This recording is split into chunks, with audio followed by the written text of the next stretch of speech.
Think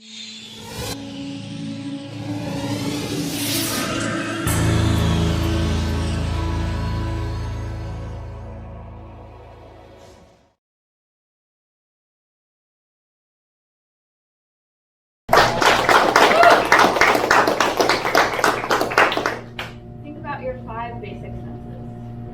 If you're like me, as a child who pondered the question, which sense would you give up? So I'm going to ask you a slightly different question. Which sense would you be most afraid to lose? When German researcher and psychologist Fabian Hutmacher asked this question, these were the results. Nobody chose their sense of smell. And this is a common sentiment. We as a society view our sense of smell as less important and easier to live without than any of the other senses. From a young age, we're aware that blindness exists, we can be born without a sense of sight, and deafness exists, we can be born without a sense of hearing. But we're less aware that people can be born without a sense of smell. Congenital anosmia is a condition in which smart, intelligent, beautiful people like me are born with a lifelong inability to smell. Most anosmics are diagnosed later in life because, again, it's a smell man's world. A few years ago, it somehow came up that I couldn't smell. Now, I had broken my nose a few days before my 12th birthday, because of course I did, so my mom was worried that I had also broken my sense of smell.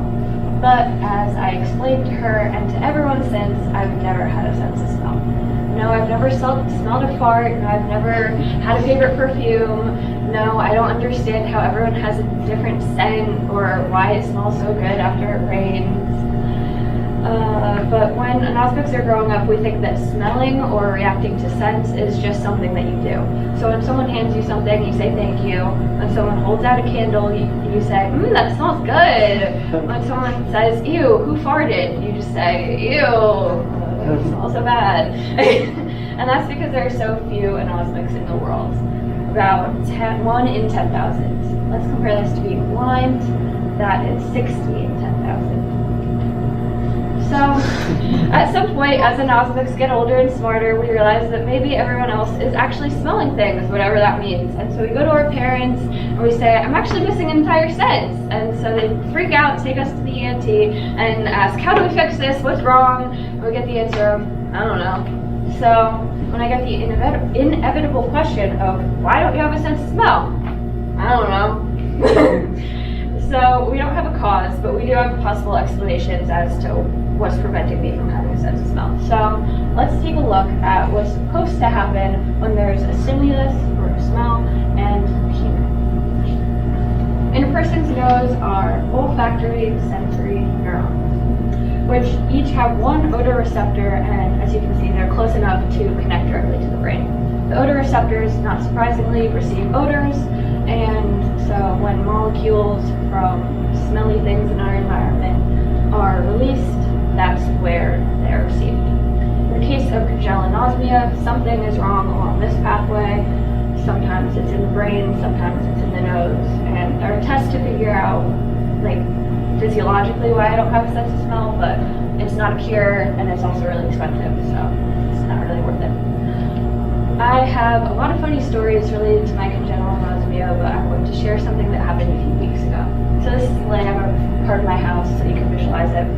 I came home from school and was on my way to my room when my dad, who was coming up the stairs, suddenly went, oh shoot, and ran to the kitchen. And so of course I asked what's wrong, and he's like, my pizza is burning in the oven.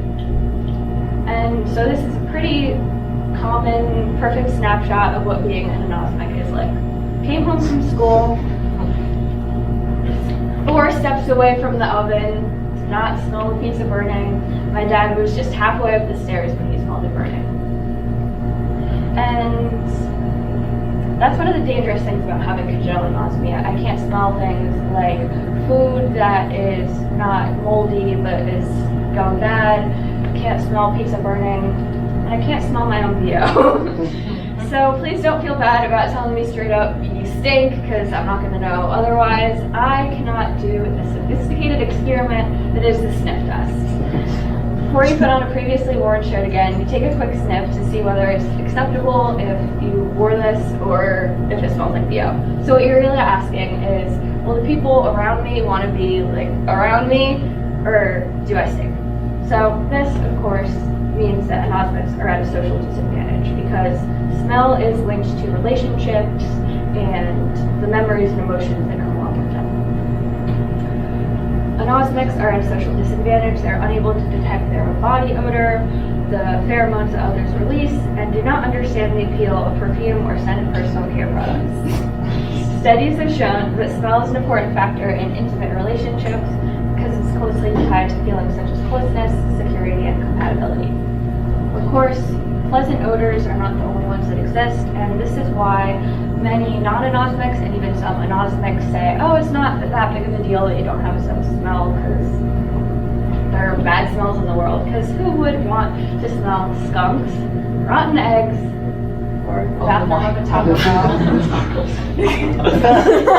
Spending my $10,000. But as Lars Lundquist pointed out in his book, A World Without Smells, this is like telling a blind person, oh, you're lucky to be able to smell because so-and-so is ugly. We'd all prefer not to have to smell foul odors, but lacking a sense of smell means that you don't get to experience the pleasant odors either. Additionally, the ability to smell things that are bad, so like fire or bad food, can be beneficial at times because foul odors can alert us of dangers. So natural gas is actually odorless, but they add a chemical that has a smell so that you're like alerted that there's a gas leak. So of course, this worked for me. Let's go back to my kitchen for a second. Well, let's say I was home alone. Here's me. After I go to my room, heat up some leftovers that aren't moldy yet, but they probably shouldn't be eaten because they're starting to stink. Of course, this doesn't stop me because I can't smell. And then, while I'm eating my leftovers with a side of food poisoning, there's a gas leak. So I'm running to the bathroom because the leftovers didn't agree with me. The gas leak has built up to toxic levels, and I'm dead. And they all lived happily ever after. So seriously, I know that I've probably just raised a bunch of red flags for you, but before you try to wrap me in bubble wrap or commit to being my smelling nose person forever, let me remind you that I'm okay, and my lack of a sense of smell is compensated for. As an anosmic, I get asked, can you taste a lot? And the answer is yes. I'm a very picky eater. To non-anosmics, this seems like a valid question because taste and smell and the associated structures are closely related. It's me trying. That happens a lot. So you thought that they were closely related, and they kind of are, but they are different. They are anatomically and functionally distinct. And congenital anosmics obviously can't detect the aroma of a food, but that is not the only thing that makes up taste. There are a bunch of other factors. And so I could be tasting differences in food that you can't because you're overwhelmed by the aroma. So basically, I'm out here smelling instrument colors. That brings me to another question that I frequently get. Are your other senses stronger? And the answer is yes. God was like, so you're not going to have a sense of smell. We can have bionic hearing, x-ray vision, and a brand new car! So obviously it's not like that, but it's found that when you're lacking one sense, at least one of your senses is slightly enhanced. But nothing can ever really replace a sense of smell. While not absolutely necessary for survival or even success, our sense of smell is actually rooted in the most primal part of our brain for survival. Other sensory information is processed in the thalamus, but our smell is actually processed in the same part of our brain that processes emotions. So it's closely tied to emotions. It's not just like smelling a fart, it's part of your social and emotional processing. It doesn't mean that the congenital anosmics of the world are doomed, just that their disability deserves to be recognized. And so for non-anosmics, this can mean educating yourself and doing the sniff test for people who can't do it yourself. Thank you for coming to my TED Talk.